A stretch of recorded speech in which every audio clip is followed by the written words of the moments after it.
अपने अतीत को भुलाकर रानी और रिशु पुलिस की पहुंच से दूर आगरा में आकर बस चुके थे। पिछले 2 महीनों में रानी ने खुद का ब्यूटी पार्लर खोल लिया था, तो वही दूसरी तरफ रिशु दिन के समय में कोचिंग सेंटर में बच्चों को पढ़ाता, तो वही शाम को पिज्जा डिलीवरी करके थोड़ी बहुत साइड इनकम करने में भी लगा रहता। रिशु और रानी दोनों जल्द से जल्द पैसों का इंतजाम करने में लगे हुए थे, ताकि वे अगले 1 हफ्ते में इंडिया छोड़कर थाईलैंड में जाकर बस सके। भले ही दोनों एक ही कॉलोनी में रहते थे, पर दोनों ने अपने लिए अलग अलग मकान किराए पर ले रखा था, ताकि किसी को भी रिशु के जिंदा होने का पता न चल पाए। उधर रिशु की मकान मालकिन पूनम हर वक्त रिशु के साथ संबंध बनाने की फिराक में लगी रहती थी, तो इधर अभिमन्यु नाम का एक कंपाउंडर रानी के साथ शादी करने के सपने सजोने में। वैसे रानी से अभिमन्यु की मुलाकात तब हुई थी जब एक दिन रानी अपने मकान मालकिन के साथ अभिमन्यु के क्लिनिक पर आई थी। उस रोज जैसे ही अभिमन्यु की नजर रानी पर पड़ी, वैसे ही उसे लव एट फर्स्ट साइट वाला प्यार हो गया। हालांकि रानी और रिशु दोनों को ही एक दूसरे के आशिकों के बारे में पता था, पर ना तो रानी ने कभी अभिमन्यु को भाव दिया और न ही कभी रिशु ने पूनम को। एक दिन बड़ी हिम्मत करके अभिमन्यु ने रानी से पूछ ही लिया कि क्या वो उसके साथ दिलवाले दुल्हनिया ले जाएंगे देखने सिनेमा हॉल में जाएगी। उस वक्त रानी को किसी बात की जल्दी थी, इसलिए उसके मुंह से हाँ निकल गया। फिर क्या था, अभिमन्यु ने अगली शाम की सारी टिकटें खरीद ली और हाथ में गुलाब का बुके लेकर रानी के आने का इंतजार करने लगा। पर रानी तो इधर अपने रिशु के साथ ओयो में योयो कर रही थी। बेचारा अभिमन्यु सिनेमा हॉल के बाहर इंतजार ही करते रह गया। तो कुछ इस तरह से रानी और रिशु की जिंदगी कट रही थी। एक शाम जब दोनों बाजार में एक दूसरे से बात कर रहे थे, तभी एक चोर रानी का पर्स लेकर भागने लगा। रिशु उसी वक्त उस चोर के पीछे भागा। तभी रानी ने देखा कि इंस्पेक्टर अभिजीत भी उस वक्त उसी बाजार से गुजर रहे थे। इंस्पेक्टर अभिजीत को आगरा में देखकर रानी के पैरों तले जमीन ही खिसक गई, पर किसी तरह खुद को संभालते हुए वो अपने घर लौटी। तभी दरवाजा खटखटाने की आवाज से रानी का दिमाग ठनका। जाकर देखने पर पता चला कि इंस्पेक्टर अभिजीत रानी का पर्स लौटाने आए थे। इंस्पेक्टर अभिजीत ने रानी से कहा, कसौली का कहर कमाल का क्लाइमैक्स था। वैसे मैंने सुना है कि कोई आपको बहुत दिनों से ढूंढ रहा है। भूतकाल भगवान भी शायद इंसाफ का इंतजार कर रहा है। रानी को समझते देर न लगी कि इंस्पेक्टर अभिजीत ने दिनेश पंडित की वो नोवेल पढ़ ली है, जिससे इंस्पायर होकर रानी और रिशु ने नील को ठिकाने लगाया था। इस बारे में जब रानी ने रिशु से बात की, तो रिशु ने सिर्फ इतना ही कहा कि रानी को अब हर वक्त नॉर्मली बिहेव करना होगा। अगर वो थोड़ा सा भी पैनिक कर गई तो इंस्पेक्टर अभिजीत को उस पर शक हो जाएगा। फिलहाल इंस्पेक्टर अभिजीत के पास कोई सबूत नहीं है, तो वो अभी के लिए तो उनका कुछ नहीं बिगाड़ सकते। खैर, रानी को जिस बात का डर था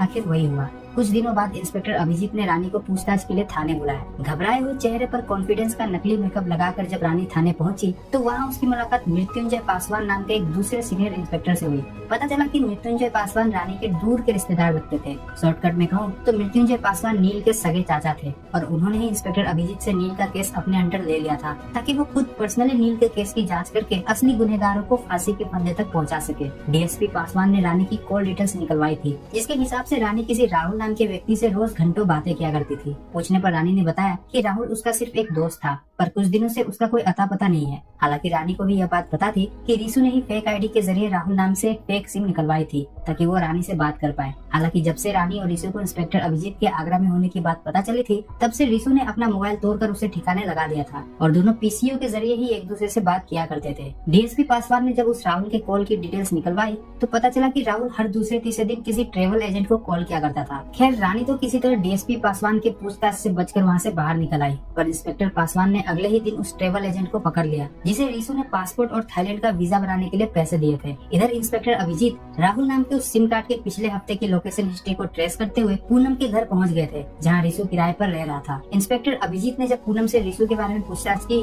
तो न जाने क्यों, पर पूनम ने रिशु के बारे में इंस्पेक्टर अभिजीत को कुछ नहीं बताया। शायद पूनम रिशु से प्यार कर बैठी थी, पर रिशु के पास इस सब के लिए बिल्कुल भी टाइम नहीं था। शाम होते ही वो अपना बैग लेकर रानी के घर आ पहुंचा। उसके आते ही रानी ने उसे डीएसपी मृत्युंजय पासवान के बारे में बताया। अब क्योंकि थाईलैंड वाला प्लान भी सक्सेसफुली फेल हो चुका था, इसलिए रानी ने उसी वक्त रिशु के साथ वहाँ से भागकर किसी दूसरे शहर जाने का हिसाब बनाया। पर रिशु अब पुलिस से भाग भाग कर थक चुका था, और ऊपर से इस बार केस डीएसपी पासवान हैंडल कर रहे थे, इसलिए रिशु ने पुलिस के आगे सरेंडर कर देने में ही अपनी भलाई समझी। हालांकि रानी को यह कतई मंजूर नहीं था, इसलिए उसने एक आखिरी रास्ता चुना। उसे पता था कि डीएसपी पासवान को शक है कि रिशु अभी भी जिंदा है, इसलिए रानी ने अभी तक दूसरी शादी नहीं की। डीएसपी पासवान के इसी शक को दूर करने के लिए रानी ने अपने कंपाउंडर आसिफ यानी कि अभिमन्यु को शादी के लिए प्रपोज किया। अभिमन्यु, जिसके पास इतनी भी हिम्मत नहीं थी कि वो जाकर रानी को कॉफी डेट के लिए पूछ सके, पर जब रानी ने उसे सामने से शादी के लिए पूछा, तो अभिमन्यु की बोलती ही बंद हो गई। हालांकि अगले एक गाने के खत्म होते होते रानी और अभिमन्यु दोनों ही शादी के पवित्र बंधन में बंध चुके थे। उस शादी में मुबारकबाद देने इंस्पेक्टर अभिजीत और डीएसपी पासवान भी आए हुए थे। दोनों को ही शक था कि रिशु भी जरूर किसी न किसी भेष में अपनी दिलरुबा की शादी में जरूर आएगा।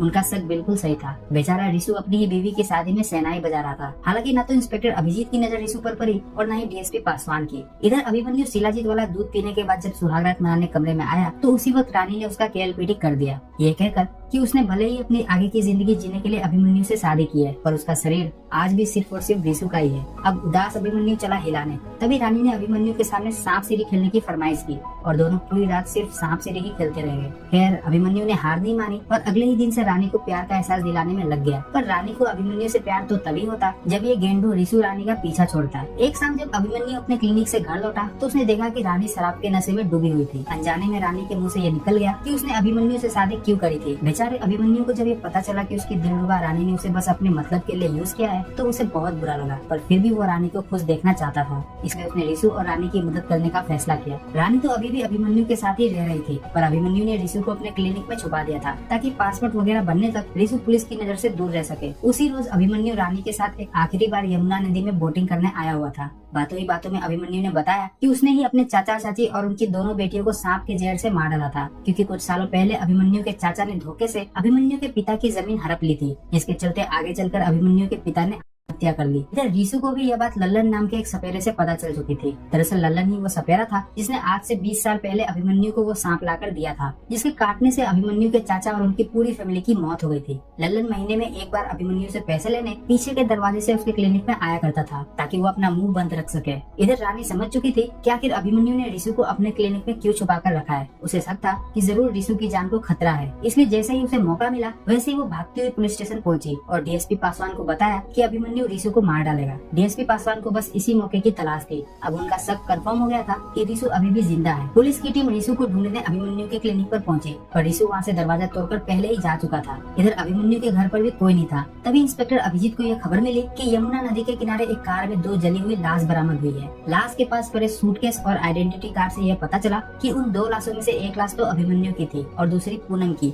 इंस्पेक्टर अभिजीत ने यह अंदाजा लगाया कि जरूर रानी ने ही रिसु के साथ मिलकर अभिमन्यु और पूनम की हत्या कर दी होगी, ताकि अभिमन्यु के जाने के बाद वो एक बार फिर आराम से रिसु के साथ रह सके। इसी सब के आधार पर आगरा पुलिस रानी को पकड़कर थाने ले आई और लेडी कांस्टेबल ने जमकर रानी की कुटाई की। रानी के अरेस्ट होने की खबर सुनकर रिसु एकदम से बेचैन उठा और उसने उसी वक्त पुलिस के आगे सरेंडर करने का फैसला किया। रिसु ने पुलिस के लिए एक वीडियो जारी किया जिसमें उसने कहा कि वो पुलिस के सामने तब तक सरेंडर नहीं करेगा जब तक वो रानी को सही सलामत देख न ले। आज से 3 दिन बाद यमुना नदी के ऊपर बने रेलवे ब्रिज पर उसने पुलिस को आने का निमंत्रण भेजा। ठीक 3 दिन बाद रिसु किसी लोकल ट्रेन की चेन खींचकर उस रेलवे ब्रिज पर उतरा। उसे देखते ही रानी उसकी तरफ दौड़ी। इधर आगरा पुलिस अपनी फील्डिंग टाइट कर चुकी थी। तभी पुलिस की भीड़ में से एक हवलदार रिसु और रानी की तरफ बढ़ने लगा। इंस्पेक्टर अभिजीत ने जब दूरबीन लगाकर देखा तो पता चला कि हवलदार की यूनिफॉर्म में कोई और नहीं बल्कि अभिमन्यु था। पर अभिमन्यु तो मर चुका था। इससे पहले कि इंस्पेक्टर अभिजीत कुछ समझ पाते, अभिमन्यु ने एक रिवॉल्वर रिसु के ऊपर तान दी और इसी के साथ रिसु, रानी और अभिमन्यु में झड़प शुरू हो गई। उधर आगरा पुलिस तीनों को दबोचने आगे बढ़ ही रही थी कि तभी ये तीनों फिसलकर मगरमच्छ से भरे उस यमुना नदी में गिर पड़े। पुलिस ने काफी टॉर्च वॉर्च बार कर देखा, पर अंधेरी रात में उन तीनों का कहीं कोई अता पता नहीं चला।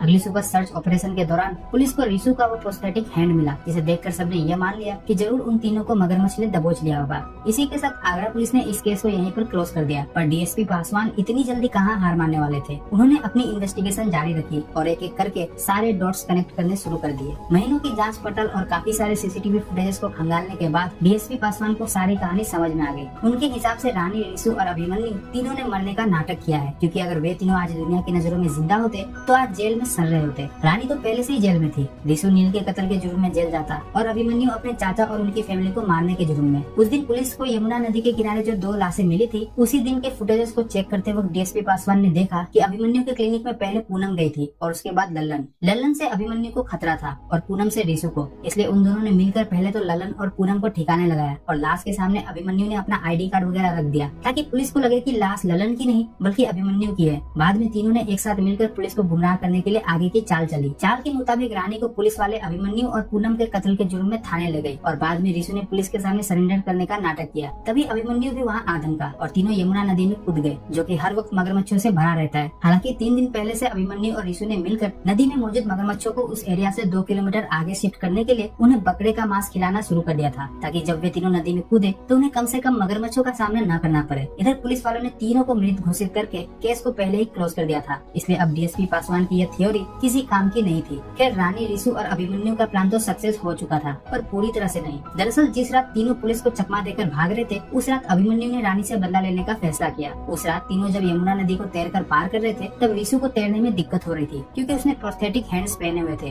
रानी तो किसी तरह तैरकर किनारे पहुंच गई, पर अभिमन्यु रिसु की मदद करने के बहाने उसके पास चला गया। तभी अभिमन्यु ने देखा कि सारे मगरमच्छ तो उस एरिया से जा चुके थे, पर एक मगरमच्छ अभी भी वहीं मौजूद था। मौके की नजाकत को समझते हुए अभिमन्यु ने उसी वक्त रिसु के उस प्रोस्थेटिक हैंड को खींचकर बाहर निकाल दिया और उसे लात मारकर किनारे की तरफ भागने लगा। पानी में छटपटा रहे रिसु को देखकर वो खूंखार मगरमच्छ उसकी तरफ बढ़ने लगा। इधर रानी ने जब रिसु को नदी में डूबते हुए देखा तो वो उसी वक्त उसे बचाने के लिए पानी में उतरने लगी। तभी नदी में मौजूद मगरमच्छ को रिसु की तरफ बढ़ते हुए देखकर उसके पैर ठंडे पड़ गए। उसके दुख की कोई सीमा न रही। अभिमन्यु ने भी दुखी होने की काफी अच्छी एक्टिंग की और दोनों अपनी आगे की जिंदगी बिताने हिमाचल प्रदेश की ओर निकल गए। बीते 6 महीनों में अभिमन्यु ने फिर से अपना एक क्लिनिक खोल लिया था, तो वहीं दूसरी तरफ रानी स्कूल की टीचर बन गई थी। एक दिन स्कूल में बच्चों को पढ़ाते वक्त रानी को दिनेश पंडित की किताबों से इंस्पायर्ड एक लाइन लिखी हुई मिली, जो कि अक्सर रिसु ही उसके लिए लिखा करता था। लाइन पढ़ते ही रानी समझ गई कि रिसु अभी भी जिंदा है। उसने लाइन में लिखे हिंट्स को डिकोड किया और उस मंदिर में पहुंच गई, जहां रिसु उसके ही आने का इंतजार कर रहा था। दरअसल जिस रात अभिमन्यु रिसु को मगरमच्छ के हवाले करके चला गया था, उस रात रिसु किसी तरह मौत को टक से छूकर वापस बच निकला।